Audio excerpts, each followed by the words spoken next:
안녕하세요. 어썸바이블의 김영일 목사입니다. 빌립보서 성경 공부 11번째 시간에 오신 여러분들 진심으로 환영합니다. 오늘 저희는요, 빌립보서 4장 2절부터 9절까지의 말씀을 통해서 항상 기뻐하라 라는 제목으로 함께 하나님 말씀 배우도록 하겠습니다.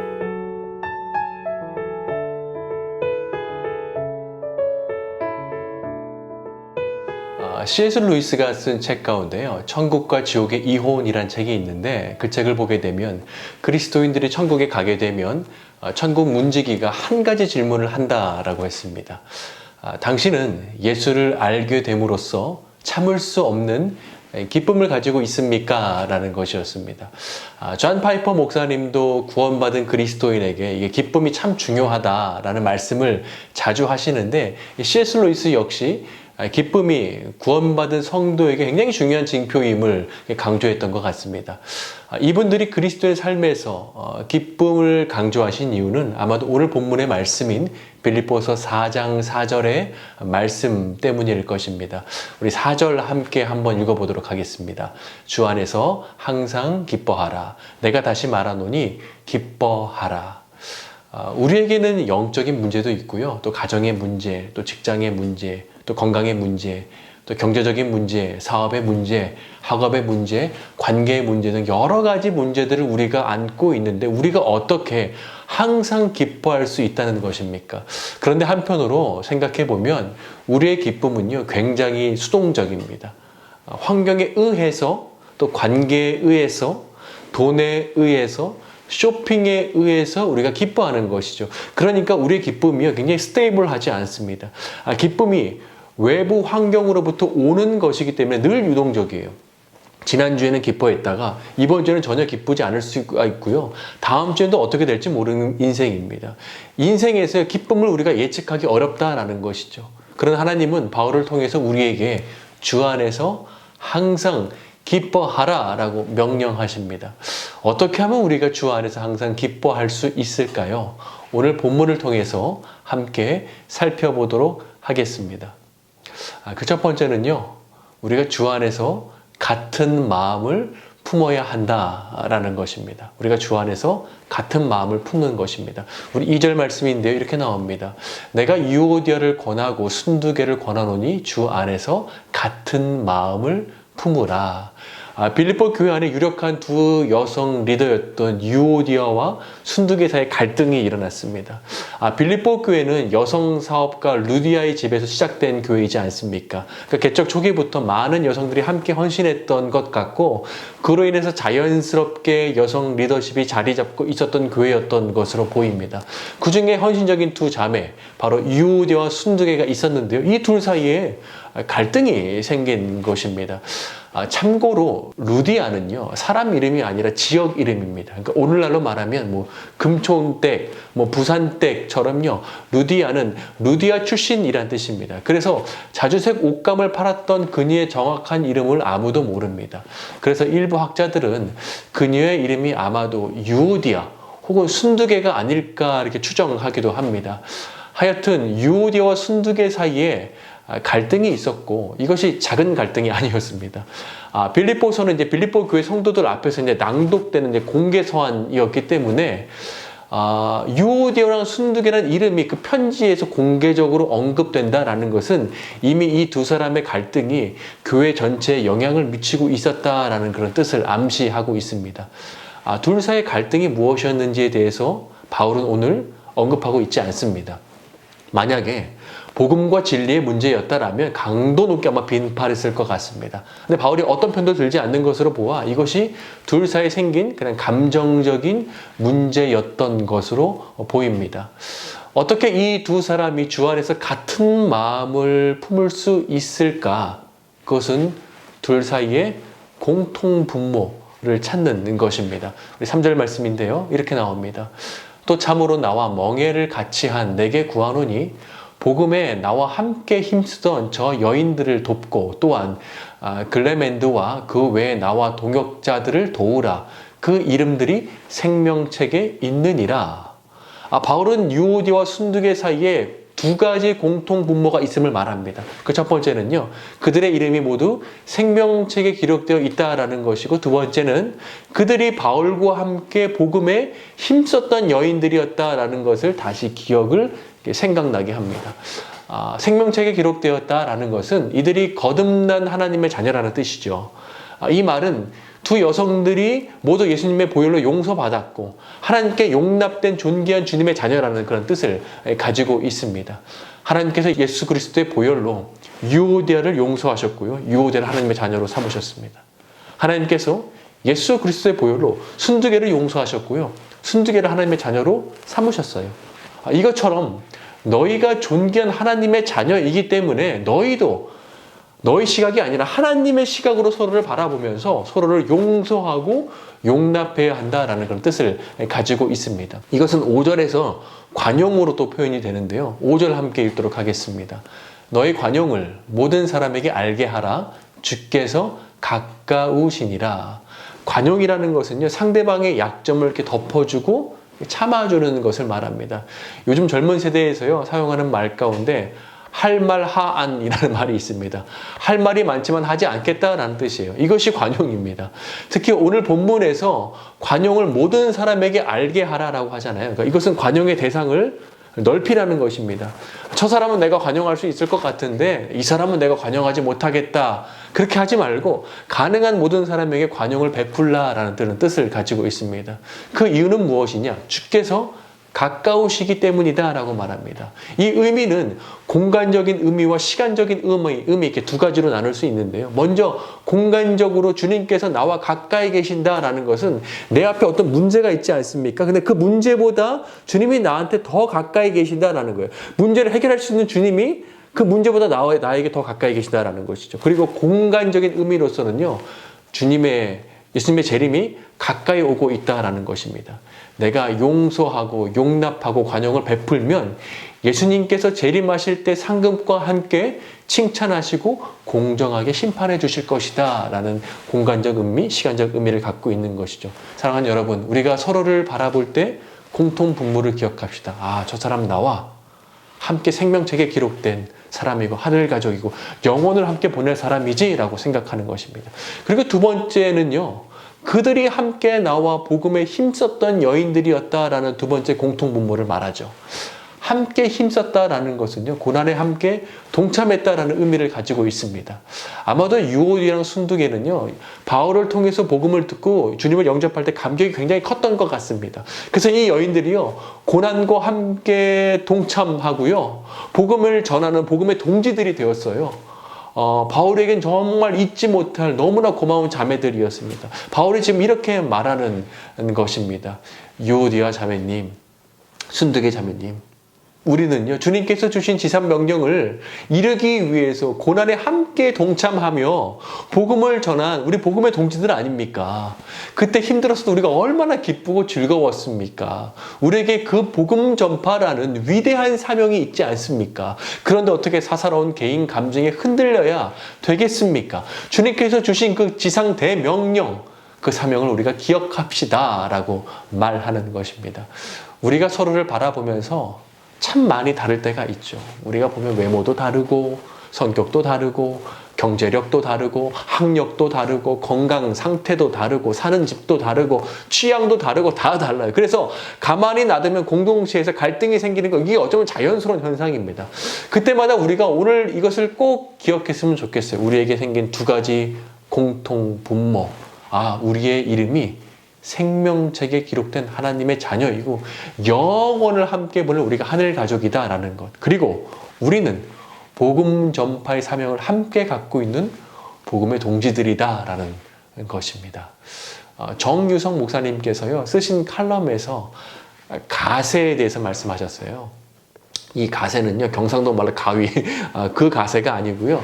여기서 가세는 나무나 철골로 기둥을 세우면 한쪽이 밀려서 넘어지지 말라고 세우는 이렇게 대각선으로 된 보강재를 말하고 있는 것입니다. 예를 들어서 작은 식탁을 만들 때 넓은 나무판에 이제 4개의 다리를 고정한다고 해서 그게 식탁이 완성되는 것이 아니잖아요.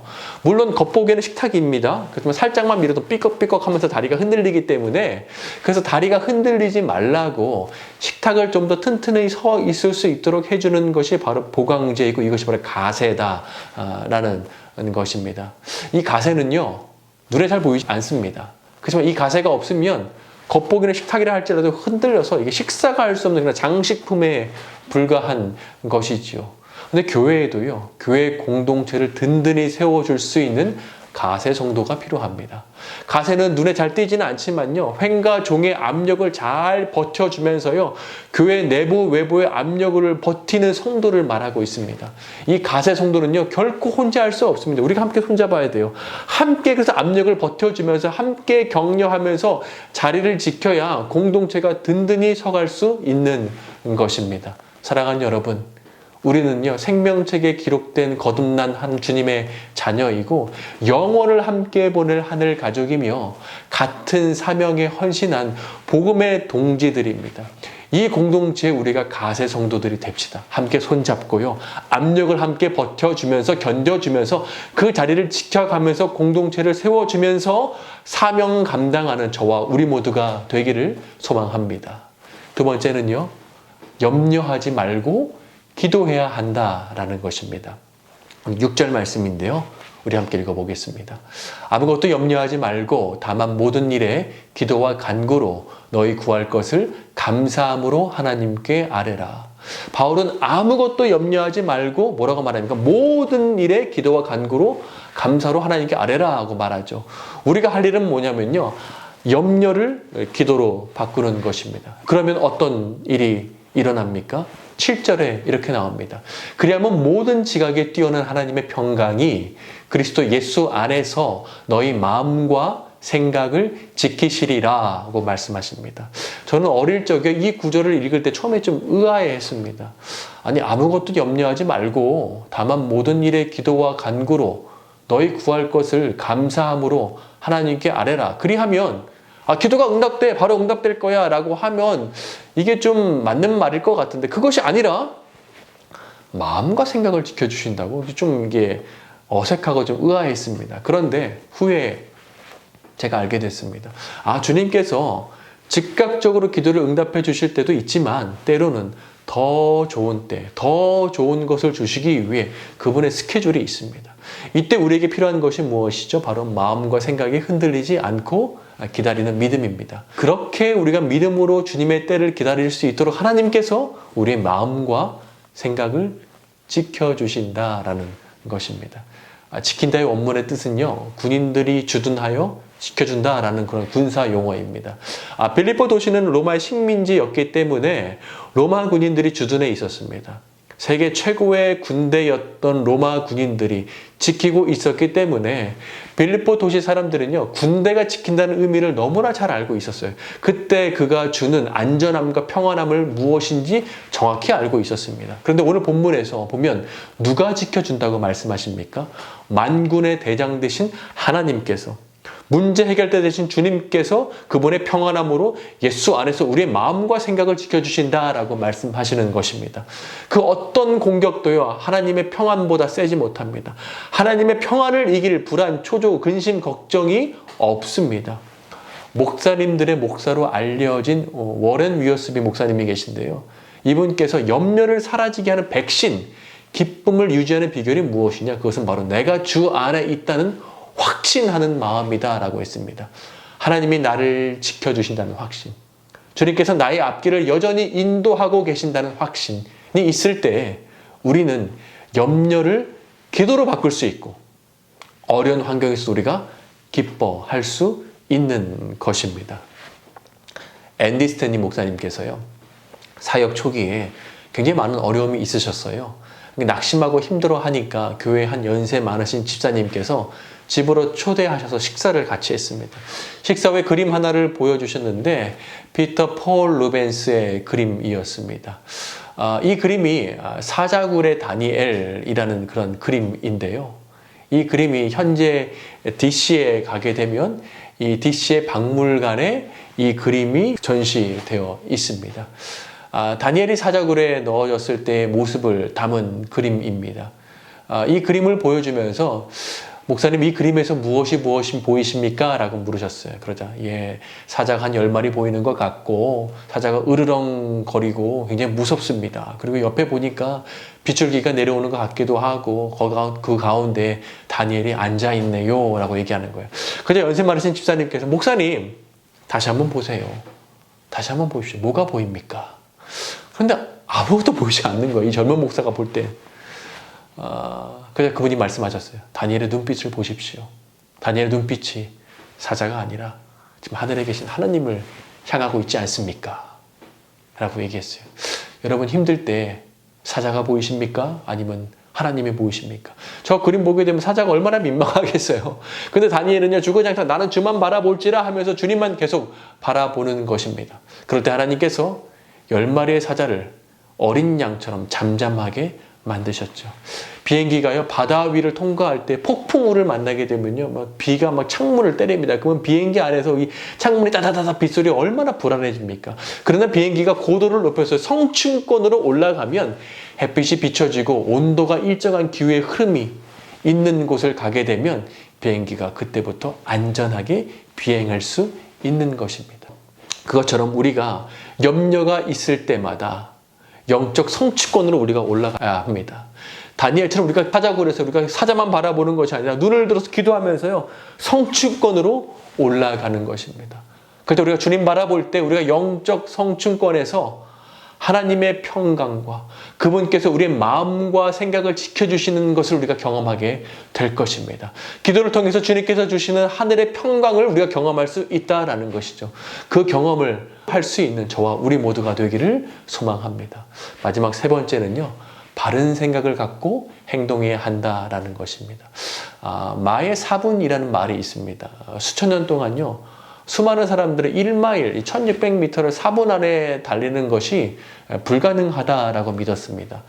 당시 생리학자들은요, 인간이 1마일을 4분 이내에 달린다면 심장과 허파가 파열되고 심한 스트레스로 인해서 뼈가 부러지고 관절이 파열되고 근육과 인대와 힘줄이 찢어질 것이다 라고 얘기를 했어요. 1마일은 4분 안에 들어오는 것은 인간으로서는 불가능한 거야 라고 그렇게 사람들이 얘기를 했습니다. 그 당시 가장 빨리 달린 선수가 1924년에 1마일을 4분 10초에 달린 선수였습니다. 이게 세계 신기록이었습니다. 1945년에 4분 1초의 기록이 나올 때까지 그의 기록은 결코 깨지지 않았습니다. 언론들은요, 입을 모아서 그 기록은 인간의 한계를 도전한 거야 라고 얘기를 했고요. 그 한계의 끝이야. 1마일을 6번이나 4분 3초에 달린 호주의 존 랜디 선수 또한 그것은요, 벽돌 같은 장벽입니다. 어느 누구도 4분 안에 뛸 수 없어요 라고 얘기를 했어요. 그런데 세계 최초로 1마일 4분 벽을 깬 선수가 나타났습니다. 그는 프로 선수가 아니었고요. 아마추어 달리기 선수였어요. 옥스퍼드 대학교에서 의대생인 로저 베니스 선수였습니다. 그는요, 1954년 5월 6일 3분 59초 4로요, 1마일의 결승선을 끊었습니다. 불가능한 것으로 여기다 4분 벽이 드디어 깨지는 그런 순간이었습니다. 과연 어떻게 해서 사람들이 불가능하다고 믿었던 그 로저 베니스터 선수는 그걸 깰 수 있었을까? 그가 특별히 달리기의 자세를 바꾼 것도 아니었습니다. 그가 한 것은 하나였는데 바로 생각이었어요. 그는 훈련할 때마다 자신이 마의 4분 기록을 깨는 그런 신기록 달성의 모습을 늘 생각했다라고 합니다. 그리고 그는 훈련이 끝나고 쉬는 시간에도 이 생각이 지속적으로 갖고 있었다라고요. 그래, 나는 깰 수 있어, 깰 수 있어. 수많은 사람들이, 관중들은 내 이름을 부르면서 환호하는 그 모습, 그 피니시 라인을 통과하는 자신의 모습, 신기록을 세우는 그 자신의 모습을 늘 생각했다라고 합니다. 그리고 그는 결국 대회에서 1마일을 정확히 3분 59초 4에 통과하는 최초의 선수가 되었습니다. 그런데 더 놀라운 것은요, 이 로저 선수가 이 4분 벽을 깨고 난 후에 잇따라 다른 선수들이 막 깨기 시작을 하는 거예요.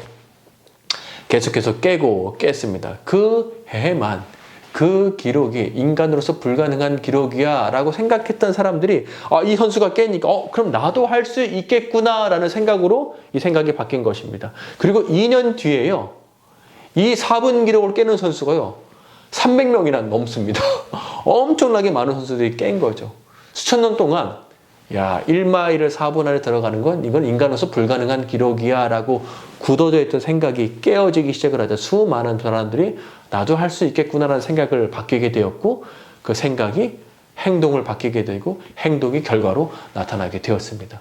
그래서 우리가 어떤 생각을 품느냐가 굉장히 중요한데요. 바울은 오늘 8절에서 우리가 어떤 생각을 품어야 하는지에 대해서 말씀하고 있습니다. 우리 8절인데요. 새 번역에 이렇게 나옵니다. 마지막으로 형제 자매 여러분, 무엇이든지 참된 것과 무엇이든지 경건한 것과 무엇이든지 옳은 것과 무엇이든지 순결한 것과 무엇이든지 사랑스러운 것과 무엇이든지 명예로운 것과 또 덕이 되고 칭찬할 만한 것이면 이 모든 것을 생각하십시오 라고 얘기합니다. 8절을 보게 되면 그리스도인들이 품어야 할 8가지의 생각을 말하고 있습니다. 첫 번째, 참된 것. 이것은 하나님의 속성인 거짓이 없다라는 것을 말합니다. 그리고 두 번째, 경건한 것. 이것은 세속적이지 않은 것을 말합니다. 세 번째, 옳은 것. 이것은 하나님이 옳다고 인정해 주시는 것들을 말합니다. 네 번째, 순결한 것. 이것은 도덕적인 순결을 말하고 있습니다. 다섯 번째, 사랑스러운 것. 이것은 좋은 성품을 말하고 있습니다. 여섯 번째, 일곱 번째에 명예로운 것과 덕이 된 것. 이것은 도덕적으로 인정받는 것을 말합니다. 그리고 마지막 8번째, 칭찬을 말한 것. 이것은 좋은 평판을 말하고 있습니다. 바울은 그리스도인들이 이러한 것들을 지속적으로 마음에 새겨야 한다라고 말합니다. 실례로요, 척 스윈돌 목사님은 거짓되고 세속적인 생각이 들 때마다 이 오늘 말씀, 빌립보서 4장 8절의 말씀을 암송하시면서 이 마음에 담으려고 노력하셨다라고 합니다. 그런데요, 생각에서 그치면 안 됩니다. 그래서 바울은 9절에서 이렇게 말씀하고 있습니다. 우리 9절 말씀인데요, 이렇게 나오죠. 너희는 내게 배우고 받고 듣고 본 바를 행하라. 그리하면 평강의 하나님이 너희와 함께 계시리라. 바울은 자신에게 배우고 받고 듣고 본 바를 이제 행하라고 말합니다. 지금까지 바울이 말한 것이 무엇입니까? 공동체에서 갈등이 있을 때 주 안에서 같은 마음을 품는 것, 그리고 염려하지 말고 기도하는 것, 그리고 바른 생각을 품는 것, 이러한 것들을 너희가 배우기만 하지 말고 이제는 실천해야 한다라고 강조하는 것입니다. 어느 회사를 운영하는 사장님이요, 해외로 장기 출장을 나가게 되었습니다. 그는 출국 전에 직원들을 모아놓고 이렇게 말했습니다. 내가 몇 달 동안 자리를 비우게 되었습니다. 하지만 걱정하지 마십시오. 업무에 차질이 없도록 그곳에서 여러분에게 매일 편지를 쓰겠습니다. 그날 해야 할 일들을 적어서 제가 편지로 보내겠습니다. 사장은 약속대로요, 직원들에게 매일 편지를 썼습니다. 그날 무슨 일을 해야 하는지, 어떻게 처리해야 하는지 등 적어서 이렇게 보낸 것입니다. 몇 달 후에 출장을 마치고 돌아온 사장이 깜짝 놀랐습니다. 하루도 빠짐없이 열심히 편지를 썼는데 회사가 엉망이 되었던 것입니다. 일이 하나도 진행이 안 된 것이었습니다. 내 편지를 받지 못했습니까? 어떻게 이렇게 됐습니까? 사장이 직원들을 불러 놓고 물었습니다. 그러자 아니요 사장님, 편지 잘 받았습니다.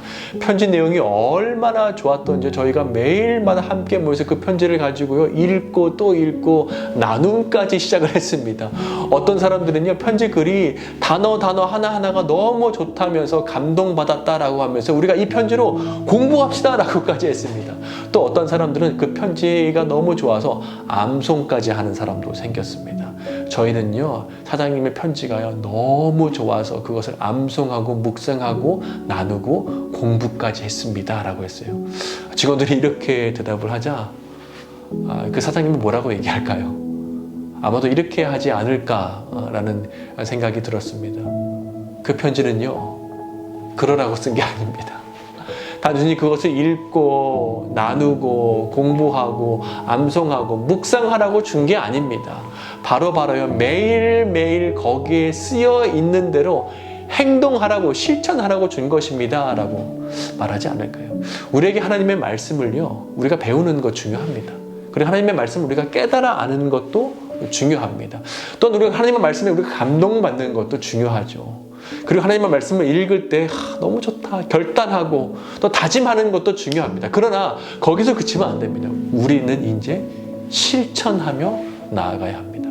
바울이 빌립보 교회 성도들에게 나에게 배우고 받고 듣고 본바를 행하라 한 이 말씀이 오늘 우리에게 깊이 새겨지길 바랍니다. 그래서 갈등이 있을 때 관계 속에서 주 안에 공통됨을 발견하면서 같은 마음을 품기를 애쓰고, 문제가 있을 때마다 주 안에서 염려하지 않고 기도하면서 애쓰고, 부정적인 생각이 들 때마다 하나님의 말씀으로 바른 생각을 할 수 있도록 애씀으로써 평강의 하나님이 늘 우리와 동행하시며 승리할 수 있는 그런 저와 우리 모두가 되기를 소망합니다. 감사합니다.